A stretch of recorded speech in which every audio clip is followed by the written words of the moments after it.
Мои коллеги, Коми Республиканский институт развития образования начинает вебинар «Методические аспекты формирования цифровой грамотности обучающихся». Конечно, мы сегодня говорим прежде всего о федеральном проекте «Цифровая образовательная среда», который задает нам следующее понятие, как цифровая образовательная среда рассматривается как экосистема информационных систем, предназначенных для обеспечения различных задач образовательного процесса. Экосистема в данном случае рассматривается как такое построение информационных систем, которые не требуют от участника образовательного процесса использовать или создавать дополнительные инструменты участия в цифровой образовательной среде. Достаточно реализовать согласованный протокол обмена данными. Целью федерального проекта «Цифровая образовательная среда» является создание во всех субъектах Российской Федерации условий для внедрения к 2024 году современной и безопасной цифровой образовательной среды, которая будет обеспечивать формирование ценностей к саморазвитию, самообразованию обучающихся образовательных организаций всех видов и уровней путем обновления информационно-коммуникационной инфраструктуры, подготовки кадров, создания федеральной цифровой платформы. Ключевыми мероприятиями проекта является внедрение целевой модели цифровой образовательной среды, создание и внедрение информационно-сервисной федеральной цифровой образовательной среды, обеспечение совместно с Минкомсвязи России высокоскоростным и бесплатным интернет-соединением государственных и муниципальных образовательных организаций, обновление материально-технической базы образовательных организаций, обновление информационного наполнения и функциональных возможностей официальных сайтов образовательных организаций, внедрение современных цифровых технологий в образовательный процесс и создание сети центров цифрового образования для детей IT-КУБ. Что же в себя будет включать целевая модель цифровой образовательной среды? Во-первых, это целевая модель бережливой школы, целевая модель системы управления обучением, целевая модель построения индивидуальных учебных планов, целевая модель базового профиля цифровых компетенций обучающегося, создание системы объективного оценивания обучающихся, включающей оценку универсальных компетенций, целевую модель сервисов и контента для родителей и целевую модель сервисов и контента для педагогических работников, в том числе сервисов консультативного сопровождения по построению индивидуального учебного плана обучающихся, включающего в себя возможности общего и дополнительного образования детей. Итак, мы видим, что целевая модель цифровой образовательной среды охватывает всех участников образовательного процесса, всех субъектов образовательного процесса. Сегодня мы с вами говорим о том, что в школу приходят новые образовательные технологии. Меняется школа, школа становится цифровой, и, соответственно, происходят определенные изменения и в образовательных технологиях. Цифровые технологии входят в аналитику процессов и результатов обучения. Именно на основе цифровых технологий мы можем реализовывать адаптивное обучение, смешанное обучение. Цифровые технологии позволяют нам реализовывать геймификацию, осуществлять проектную исследовательскую деятельность. Модель 1 к 1 предполагает учение на основе облачных технологий. Используются разнообразные системы оценивания, которые также выстраиваются на основе цифровых технологий.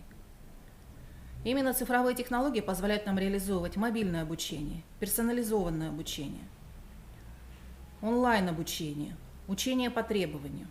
Технологии виртуальной дополненной реальности и социальные образовательные сети позволяют нам также реализовывать синхронное и асинхронное учение. Таким образом, в цифровой школе применяются модели совместной деятельности участников образовательных отношений по проектированию и реализации образовательных целей, способов их достижения и оценки на основе анализа больших данных. Не всегда мы с вами успеваем за развитием технологий. Так, профстандарт педагога, педагогическая деятельность в дошкольном, начальном, общем, основном, общем, среднем, общем образовании воспитатель и учитель в качестве необходимых умений предполагает умение владеть ИКТ-компетенциями, общепользовательской КТ-компетентностью, общепедагогической КТ-компетентностью, предметной педагогической КТ-компетентностью, отражающей профессиональную КТ-компетентность, соответствующей области человеческой деятельности. Также это умение использовать современные способы оценивания в условиях информационно-коммуникационных технологий, таких как ведение электронных форм документации, в том числе электронного журнала и дневников обучающихся, и владеть основами работы с текстовыми редакторами, электронными таблицами, электронной почтой и браузерами, мультимедийным оборудованием. Но это вот тот самый минимум, которым должен владеть, конечно, каждый педагог сегодня. Я думаю, что мы все с вами, коллеги, этими компетентностями владеем. Но сегодня, как мы уже говорили, технологии идут вперед, терминология также уже меняется. И сегодня мы говорим не просто об ИКТ-компетенциях, сегодня мы говорим о цифровых компетенциях и о цифровой грамотности. Рассмотрим понятие, что же такое цифровая грамотность. Существуют различные подходы к его определению. Так, в частности, на сайте цифровая-грамотность.рф цифровая грамотность рассматривается как набор знаний и умений, которые необходимы для безопасного и эффективного использования цифровых технологий и ресурсов интернета. В свою очередь, цифровая грамотность включает в себя три основных компонента. Это цифровое потребление, цифровые компетенции и цифровая безопасность. Цифровое потребление рассматривается как использование интернет-услуг для работы и жизни и включает в себя фиксированный интернет, мобильный интернет, цифровые устройства, интернет-СМИ, новости, социальные сети, госуслуги, телемедицина, облачные технологии. То есть человек, который достаточно развит в области цифровой грамотности, у кого на достаточном уровне развита цифровая грамотность, он может использовать возможности всех этих сервисов и ресурсов. Цифровые компетенции рассматриваются как навыки эффективного пользования технологиями. Какие же это навыки? Ну, во-первых, это, конечно, поиск информации, это использование цифровых устройств для различных целей работы с информацией, это использование функционала социальных сетей, это умение осуществлять финансовые операции, онлайн-покупки, это критическое восприятие информации, это умение производить мультимедийный контент и умение синхронизировать устройства. И, наконец, третий компонент цифровой грамотности – это цифровая безопасность. Предполагает знание основ безопасности в сети и их соблюдение. Включает в себя защиту персональных данных, надежный пароль, умение подобрать, сформировать такой пароль, который не смогли бы взломать нехорошие люди. Это использование легального контента, это культура поведения, в том числе в социальных сетях, это репутация, это этика, это хранение информации и это создание резервных копий. Вот такой подход к пониманию цифровой грамотности, включающий три компонента: цифровое потребление, цифровые компетенции и цифровую безопасность. В некоторых исследованиях за основу определения цифровой грамотности взято определение, которое дает Организация Объединенных Наций. И здесь цифровая грамотность понимается как способность безопасно и надлежащим образом управлять информацией, понимать и интегрировать ее, обмениваться ей, оценивать, создавать информацию, получать доступ к ней с помощью цифровых устройств и сетевых технологий для участия в экономической и социальной жизни. С этой позиции цифровая грамотность может рассматриваться на макроуровне и на микроуровне. Макроуровень цифровой грамотности обеспечивает национальную безопасность и место государства в мировой экономике и включает в себя защиту от киберугроз и информационных войн, получение цифровых дивидендов для экономики и поддержку социальной стабильности. На микроуровне цифровая грамотность обеспечивает качество жизни каждого человека. Это защита персональных данных, это конкурентоспособность на рынке труда, это доступ к образованию, здравоохранению и государственным услугам. На основе данного определения цифровой грамотности группа специалистов в рамках саммита G20 в Берлине в апреле 2017 года был предложен следующий подход к раскрытию компонентов цифровой грамотности. Это информационная грамотность, компьютерная грамотность, медиаграмотность, коммуникативная грамотность и отношение к инновациям. На основе данного подхода каждый компонент включает в себя определенные знания, навыки и установки. Они представлены в данной таблице. Информационная грамотность включает знания, это понимание роли и степени влияния информации на жизнь человека, Навыки – это умение искать и находить информацию на разных ресурсах, и установки направлены на понимание пользы и вреда информации. Компьютерная грамотность предполагает понимание технических составляющих компьютера и принципов их взаимодействия. Навыки – это легкость в использовании цифровых устройств вне зависимости от платформы, вне зависимости от интерфейса. И установки – это понимание предназначения компьютера и цели его использования. То есть компьютер как средство для того, чтобы работать с различными типами информации. Медиаграмотность включает в себя понимание многообразия источников информации, форм и каналов ее распространения, умение искать новости в различных источниках, проверять их полноту и достоверность и критичное отношение к информационным сообщениям и новостям. Коммуникативная грамотность включает понимание отличия цифровых коммуникаций от живого общения, умение использовать современные средства коммуникации, социальные сети, мессенджеры и осознание наличия особой этики и норм общения в цифровой среде.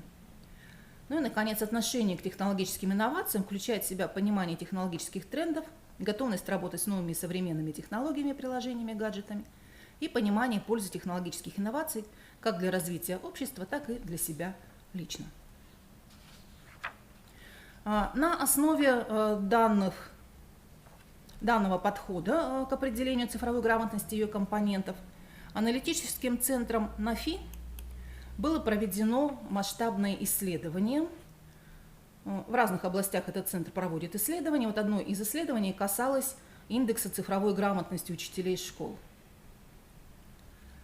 Российской Федерации.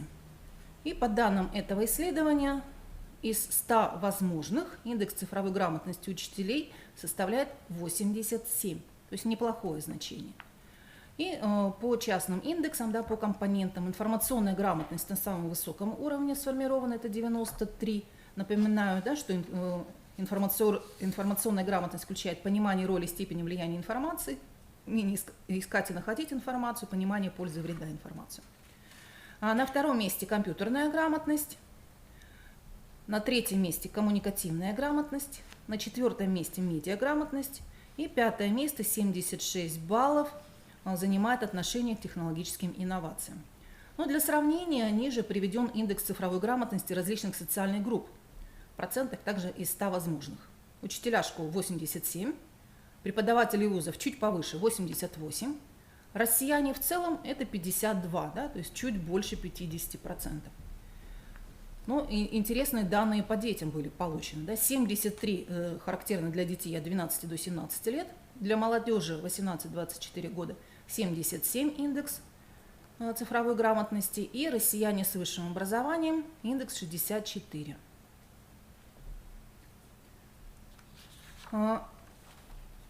Интересным для нас представляются исследования Центра НАФИ в рамках сравнения компонентов индекса цифровой грамотности учителей школ и детей в возрасте 12-17 лет в процентных пунктах. В целом по индексу цифровой грамотности учителя школ 87, дети 73. По информационной грамотности, посмотрите, учителя намного дальше от детей ушли, 93 учителя, 74 дети. По компьютерной грамотности также учителя намного опережают детей. По коммуникативной грамотности дети уже догоняют учителей. По медиаграмотности также дети догоняют учителей. И посмотрите, по отношению к технологическим инновациям дети учителей уже обогнали. Вот даже из этой диаграммы нам с вами становится понятно, над чем нам необходимо работать. Над повышением информационной грамотности обучающихся, компьютерной грамотности обучающихся, коммуникативной грамотности обучающихся. Ну, конечно, по повышению медиаграмотности тоже необходимо будет поработать. Сегодня разработана европейская рамка технологической компетенции педагога, которая включает в себя, или, наверное, связывает между собой профессиональные компетенции педагога, педагогические компетенции и компетенции учащихся.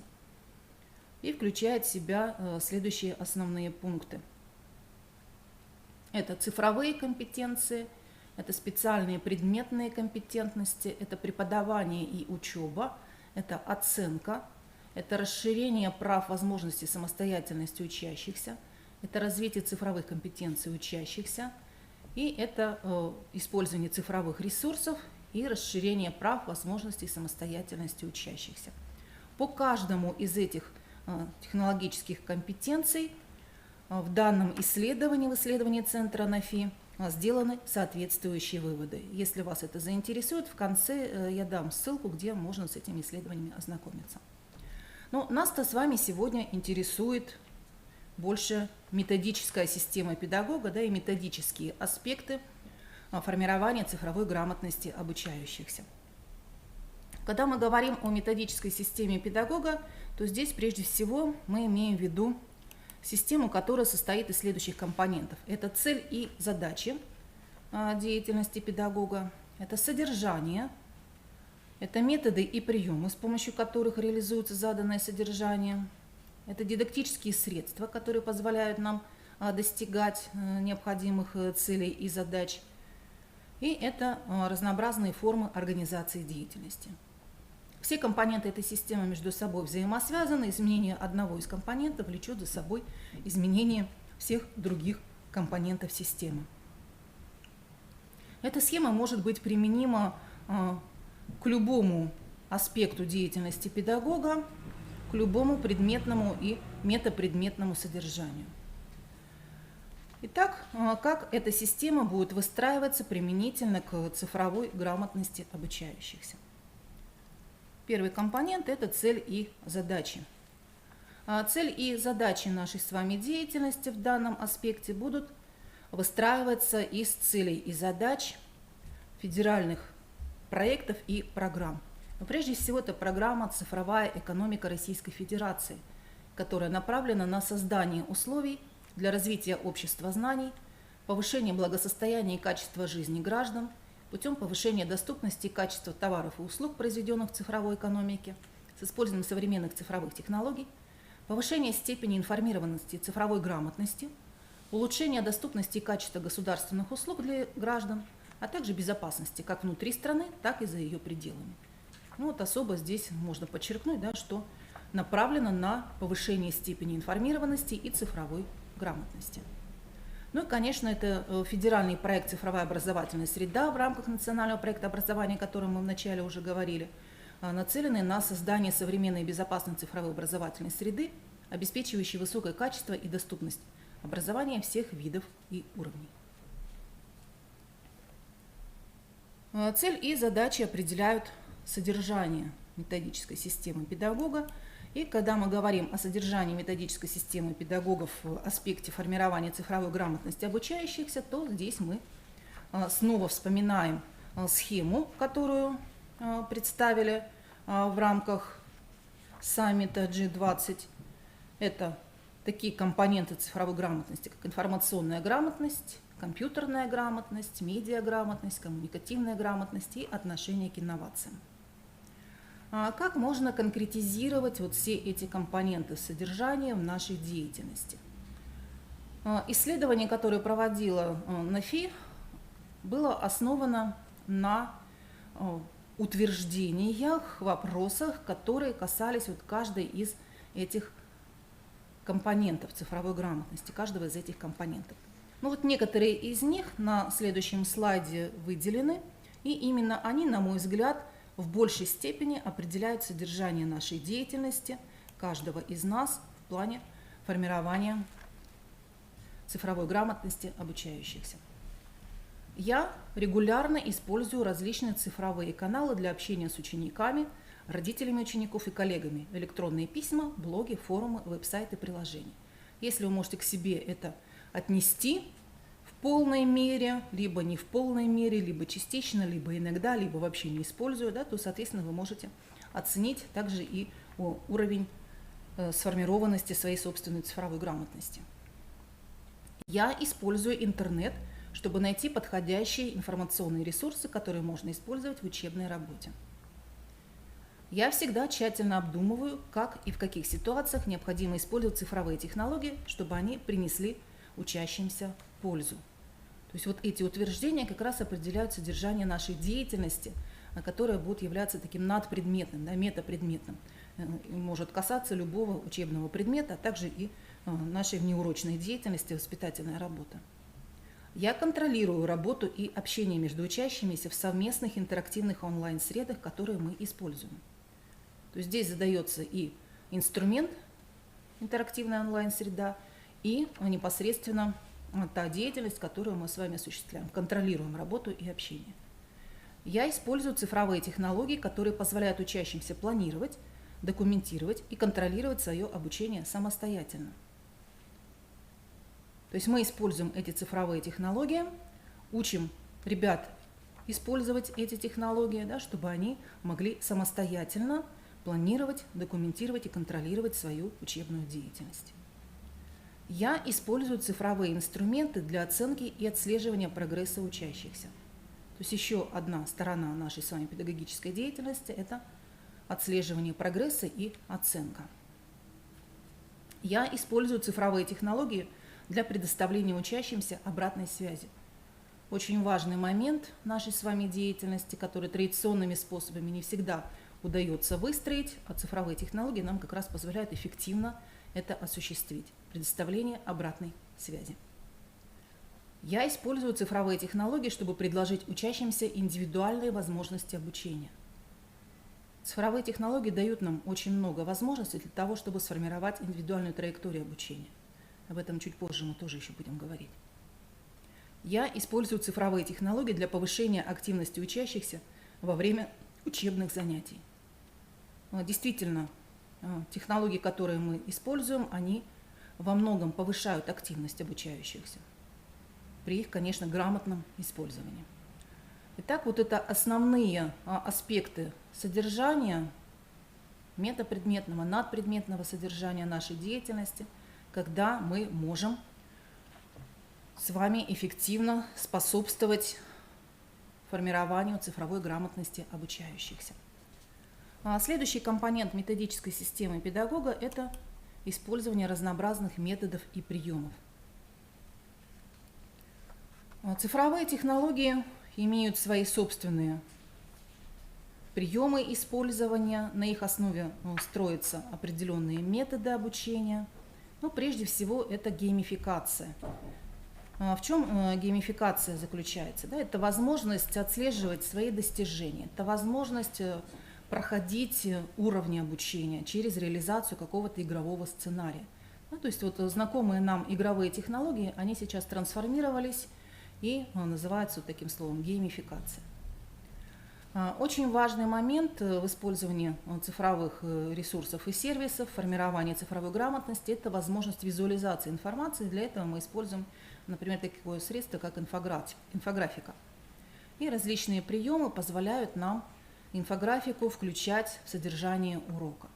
То есть если геймификация – это то, что мы задаем изначально, да, например, когда выстраиваем процесс обучения, то инфографику ребята могут использовать как средство для обработки информации, для визуализации информации. То есть не только учитель использует как методический прием, но и обучающиеся используют для своих собственных нужд.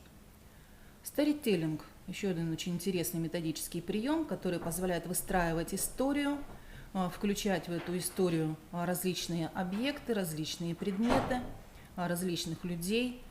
Многие учебные предметы позволяют эту технологию эффективно использовать.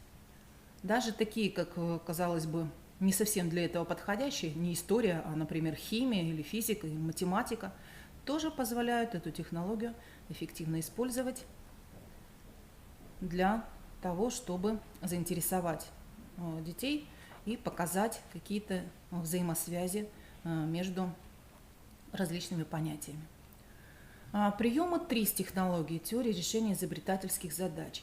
Многие из них также можно очень эффективно использовать с помощью средств цифровых технологий. Какие это приемы прежде всего? Технологии ТРИЗ, коллеги, знакомы? Помните? Системный оператор, морфологический анализ и другие. С помощью средств информационно-коммуникационных технологий это можно осуществить очень интересно, занимательно и с достаточно большой эффективностью. Конечно, это технология развития критического мышления. 3 фазы фаза вызова, да, фаза реализации и фаза рефлексии. Очень много разнообразных приемов технологий развития критического мышления, такие как синквейн, кластеры, различные таблицы. Все это тоже можно реализовать на уроках и во внеурочной деятельности с помощью инструментов цифровых технологий. Существует такое понятие, как медиадидактика. На сайте Медиадидактор очень много разнообразных методов и приемов использования именно компьютерных технологий для того, чтобы сделать урок интереснее, занимательнее и насыщеннее. И вот если вы эти методы и приемы освоите, то это может позволить вам достаточно эффективно работать над развитием цифровой грамотности обучающихся. Свою цифровую грамотность вы уже однозначно повысите, освоив эти приемы. Следующий компонент дидактической системы или методической системы педагога – это разнообразные дидактические средства. Но в первую очередь это инструменты и сервисы, которые мы называем сервисы Web 2.0. Это разнообразные поисковые системы. Многие из вас наверняка пользуются системой Яндекс, Google, Mail. Новые системы постоянно развиваются, разработчики предлагают нам системы с новыми свойствами, но тем не менее, кто к чему привык, наверное, чаще всего этим и пользуется. Это возможность осуществлять, например, делать закладки. Сервис закладок,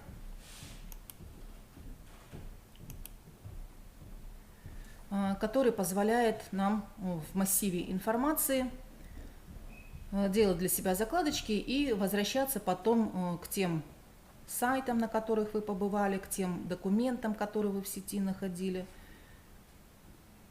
Это, конечно, огромный банк разнообразных фотосервисов.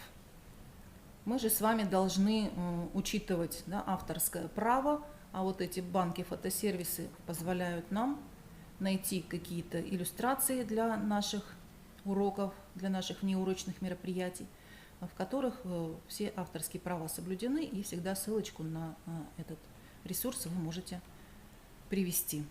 Это разнообразные видеосервисы, на которых мы можем найти множество различных видеоматериалов для наших уроков. Но самым, наверное, известным для всех видеосервисом является сервис YouTube, да, также это Рутуб и другие.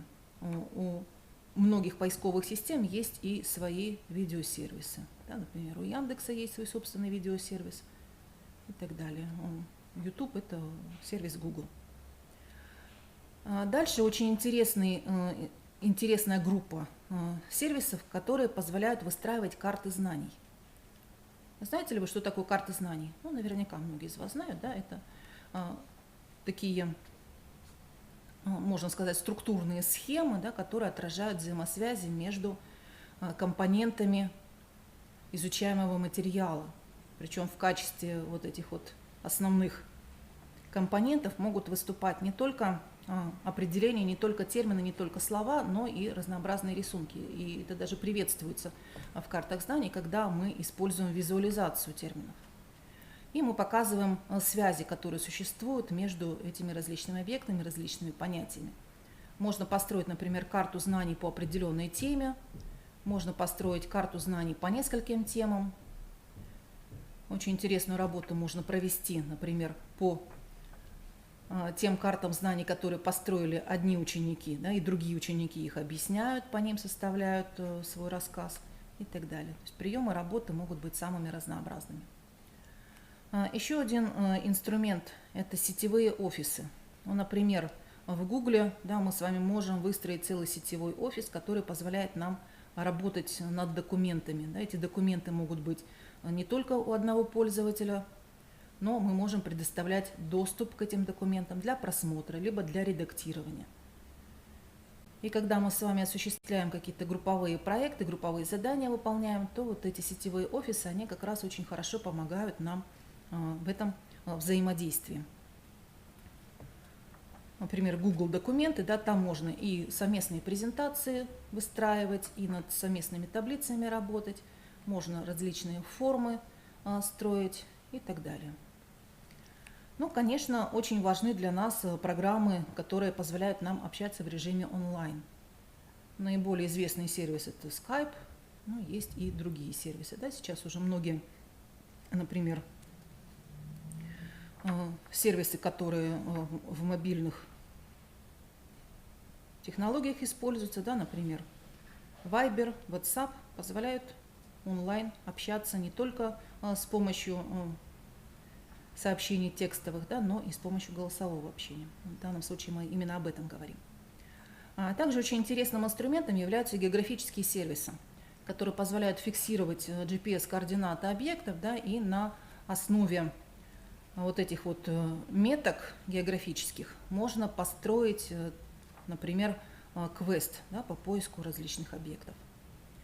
И это возможность осуществлять, строить коллективные гипертексты, например, такой сервис, как Вики, в определенное время был очень популярен, и сейчас он как-то уже менее популярен, но тем не менее именно на нем построена, например, Википедия, где каждый пользователь зарегистрированный может добавлять свои тексты, может добавлять свои картинки, свои комментарии, и таким образом составляются коллективные гипертексты. Гипертексты, потому что в них есть множество гиперссылок на другие объекты, как внутри этой системы, да, внутри самой Википедии, так и на сторонние сервисы и ресурсы. Ну и, конечно, это возможность вести сетевые дневники, блоги. Многие из вас наверняка свой блог ведут. Если еще не ведут, научатся это делать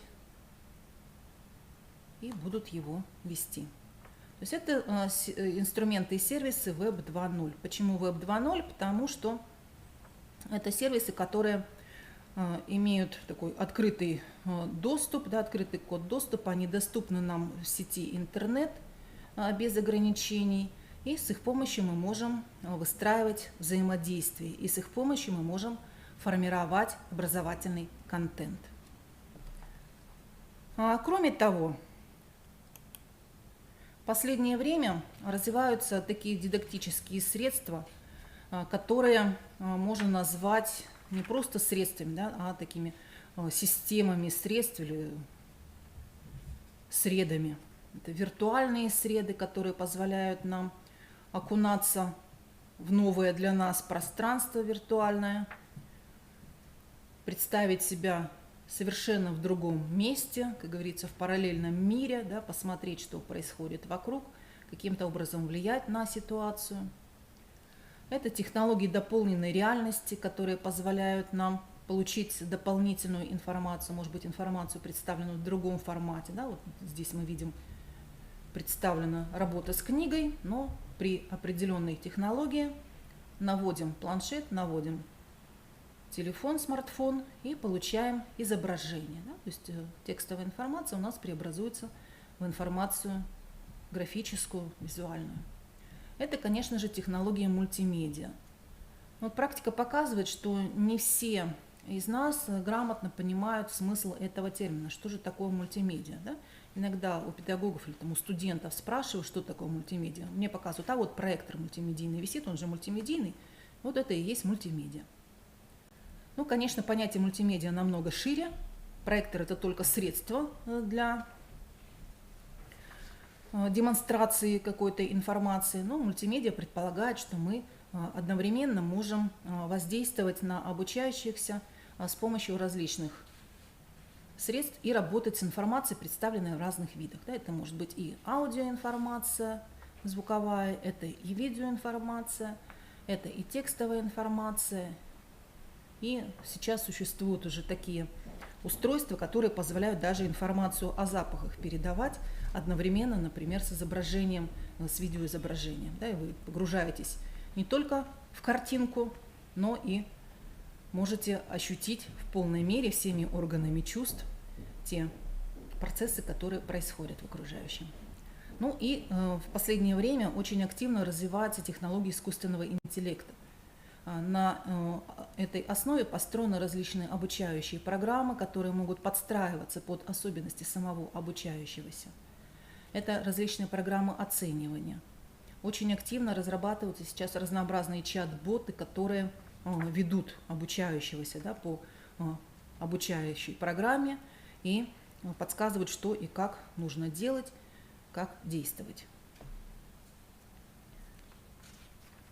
Все это разнообразие дидактических средств, методов и приемов диктует нам необходимость использования новых, нетрадиционных форм организации деятельности. Наверняка многие из вас уже тоже отошли от традиционной структуры урока. Если в вашем классе есть, допустим, интерактивная доска, есть компьютер, есть проектор, или даже просто есть экран с проектором, то вы уже перестраиваете традиционную структуру урока. Какие же формы организации деятельности мы с вами можем использовать эффективно для того, чтобы осуществлять воздействие на формирование цифровой грамотности обучающихся? Очень активно в последнее время развиваются технологии смешанного обучения. Например, технология перевернутого класса, да, когда вы в классе объясняете, например, теоретический материал, а практические задачи ребята решают дома, заходя непосредственно в какую-нибудь систему обучающую, например, система Учи.ру или Я-класс. Или наоборот, дома ребята изучают теорию, а в классе мы прорабатываем с ними практические задания, решаем задачи, отвечаем на вопросы и так далее. Непосредственно внутри класса можно осуществить такую разновидность смешанного обучения, как ротация станций. Что собой эта технология представляет? У вас в классе есть несколько компьютеров, да, и часть класса работает за компьютерами, например, с какой-нибудь там программой тестирования или с какой-то обучающей программой, с другой частью класса учитель работает непосредственно, прорабатывая какой-то материал. И затем ребята меняются местами. Те, кто работал за компьютерами, работают с учителем, да, те, кто работал с учителем, работают за компьютерами. Такая ротация станций. Есть и другие примеры использования смешанного обучения. Очень интересно проходит смешанное обучение с представителями компании Учи.ру. У нас в республике проходит эксперимент по внедрению модели смешанного обучения. В начальных классах по математике эксперимент проходил. Сейчас идет по математике в основной школе этот эксперимент. И можно присоединиться к обучающим семинарам, к вебинарам, которые проводят представители компании на базе нашего института. Также можно просмотреть видеозаписи этих мероприятий в нашем видеозале. Также это разнообразные проекты и исследования. Именно с использованием цифровых технологий проектную исследовательскую деятельность можно организовать очень интересно и эффективно. Можно использовать различные виртуальные лаборатории, организовать лаборатории по изучению различных явлений. Здесь в качестве примера можно привести такую компанию, как Global Lab. Многие из вас, наверное, о ней тоже слышали. Ее представители также с нашим институтом сотрудничают. И летом, когда дети были на каникулах, Global Lab открыла свои летние лаборатории. Очень много разнообразных исследований ребята проводили с различными природными объектами. Очень интересная работа ведется. Можно на сайте непосредственно проекта Global Lab ознакомиться с этими материалами и включиться в их деятельность. Конечно же, это технология онлайн-обучения. Онлайн-обучение мы с вами можем использовать не только для работы с ребятами, но и для своего собственного саморазвития. Мы уже много раз говорили о том, что существуют различные онлайн-курсы, массовые онлайн-курсы на таких платформах, как Coursera, Универсариум, платформа «Открытое образование», национальная платформа и другие. Здесь каждый преподаватель, каждый учитель может найти материал для своего собственного саморазвития, для повышения своих профессиональных компетенций. С помощью средств информационно-коммуникационных и цифровых технологий мы с вами можем организовывать различные сетевые образовательные события, сетевые путешествия, которые также привлекают ребят и позволяют включать в деятельность не только учеников одного класса, да, но и делать эти сетевые образовательные события общешкольными, муниципальными, межмуниципальными, республиканского уровня. И даже ребята могут участвовать в таких образовательных событиях в других регионах страны, не выходя из дома. Еще одна форма организации деятельности – это обучение через опыт. Реализуется она через различные деловые симуляции и деловые игры, а также через обучение действиям. Ну, больше, наверное, это подойдет уже для старшеклассников, когда они осваивают какую-то профессиональную деятельность. Вот обучение действиям – это как раз через профессиональные пробы, освоение какой-то профессиональной деятельности. Очень активно эта технология развивается в проекте WorldSkills. Индивидуальные траектории позволяют выстраивать технологии адаптивного обучения. Мы можем ее реализовать даже в наших курсах, которые мы создаем, допустим, на платформе Moodle. Сегодня мы работаем над наполнением единой системы дистанционного обучения Республики Коми на платформе Moodle и приглашаем вас также в эту работу включаться. А в чем заключается сущность адаптивного обучения? Программа курса выстраивается с учетом различных уровней, скажем так, обучаемости. Да? Есть задания высокого уровня сложности, есть задания среднего уровня сложности, есть задания самые легкие. И когда ребенок пробует какое-то задание, сначала система ему предъявляет задание средней степени сложности, да, если он с ним успешно справляется, далее переход идет уже на более высокий уровень сложности. Если ребенок с этим не справляется, то система предлагает ему более легкий уровень. Да? То есть вот таким образом система адаптируется под те характеристики, которые вы изначально задаете для своих обучающихся. И тем самым выстраивается возможность создавать индивидуальные траектории обучения. Ну и, конечно, цифровые технологии позволяют нам осуществлять социальное обучение. Это совместное создание контента, это такая коллаборация по совместному созданию контента. И в этом нам помогают различные сервисы, в том числе сервисы Web 2.0, о которых мы ранее сказали. Вот таким образом сегодня выстраивается модель проникающего обучения, который мы можем применить в целом для системы образования. То есть не только для обучения детей в школе, но и для дальнейшего развития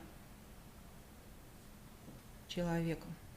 Формальное обучение включает в себя занятия в классе, разнообразные конференции, электронное обучение, занятия в виртуальных классах, обзоры производительности, форумы, игровое обучение. Далее следует неформальное обучение, которое реализуется через наставничество, коучинг, это разнообразные семинары, книги, журналы, веб-сайты, тематические исследования, подкасты и так далее. И третья категория – это социальное обучение.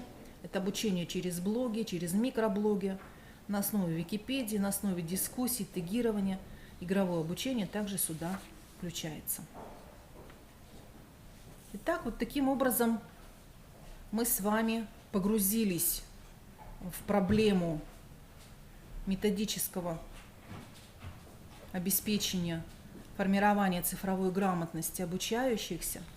И я думаю, что сегодня каждый из вас найдет свой собственный смысл в данной иллюстрации и не будет уподобляться тому объекту, который сидит за учительским столом на этой картинке. Когда свечка разъясняет компьютерам, что такое электрическая лампочка. То есть мы должны по-новому учить новое поколение, поколение Z. Ну, как мы с вами видели, исследования показывают, что не во всем еще дети нас перегнали. Кое в чем мы пока еще впереди, но мы должны их подтягивать до своего уровня, помогать им в этом. Итак, какие мы с вами можем использовать полезные ссылки, в том числе те, которые были использованы для подготовки данного вебинара. Ну, прежде всего, я говорила о сайте «Цифровая грамотность РФ». На этом сайте можно найти достаточно интересную библиотеку материалов, в том числе и для детей, и для взрослых. Есть брошюры, есть памятки и есть видеоматериалы, которые направлены на повышение цифровой грамотности. Также вы можете там пройти тест своей собственной цифровой грамотности. Ну, это, скажем так, в широком смысле цифровая грамотность потребителя в целом, да, не профессионально. Сайт сетевичок.рф. Сейчас на этом сайте проходит для обучающихся международный квест по цифровой грамотности. Рекомендую на него заглянуть, посмотреть и со своими ребятами попытаться его пройти. Это мероприятие уже традиционное, несколько лет подряд оно проходит. Можно посмотреть результаты предыдущих квестов, посмотреть задания предыдущих квестов и пройти квест в этом году. И вот сайт аналитического центра НАФИ, nafi.ru. Здесь представлены в том числе и результаты исследований цифровой грамотности педагогов, о которых я рассказывала, и также там можно найти результаты исследований цифровой грамотности детей. Об этом я сегодня много не говорила, упомянула там только у нас на 2 слайдах информация была представлена из этих отчетов. Эту информацию вы можете изучить самостоятельно и сделать для себя соответствующие методические выводы. Ну и в заключение. Если сегодня вы сидите еще пока на первой ступеньке лестницы и думаете, я не буду этого делать, я не могу это сделать, у меня не получится, я не умею, то мне бы хотелось пожелать вам, чтобы уже, может быть, уже и сегодня вы приняли решение, я хочу это сделать, чтобы у вас появился вопрос, как мне это сделать. И вы сказали бы для себя, я могу это сделать, я это сделаю, это же так просто. И, возможно, на следующем вебинаре уже вы будете делиться опытом своим собственным со своими коллегами. Уважаемые коллеги, если у вас появились какие-то вопросы, вы можете нам задать их в чате. Мы с вами говорили о различных сервисах, о различных технологиях, но сказали об этом только вот вскользь, да, упомянули о них. Поэтому если у вас есть необходимость, вы хотите узнать о чем-то более подробно, вы можете в чате сейчас это обозначить, и в наших следующих вебинарах, на наших следующих встречах мы эти вопросы будем раскрывать. Уважаемые коллеги, ждем ваших предложений в чате. —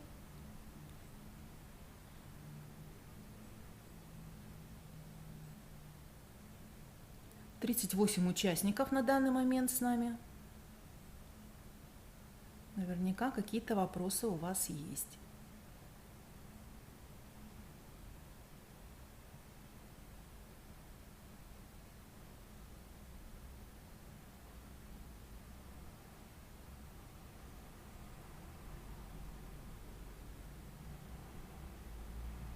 Уважаемые коллеги, если вы стесняетесь задать вопросы непосредственно в чате, так, кто-то что-то пишет, я вижу, да? Вы можете задавать на вопросы непосредственно по электронной почте, писать на адрес института, на адрес Центра информационных технологий в образовании. Я вот, к сожалению, последнюю запись не вижу.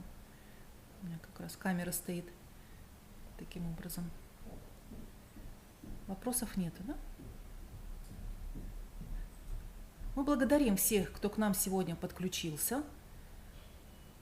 Желаем вам стать активными пользователями всех цифровых сервисов и технологий, учиться, осваивать их и, конечно, помогать нашим ребятам в их освоении, формировании их цифровой грамотности. Спасибо.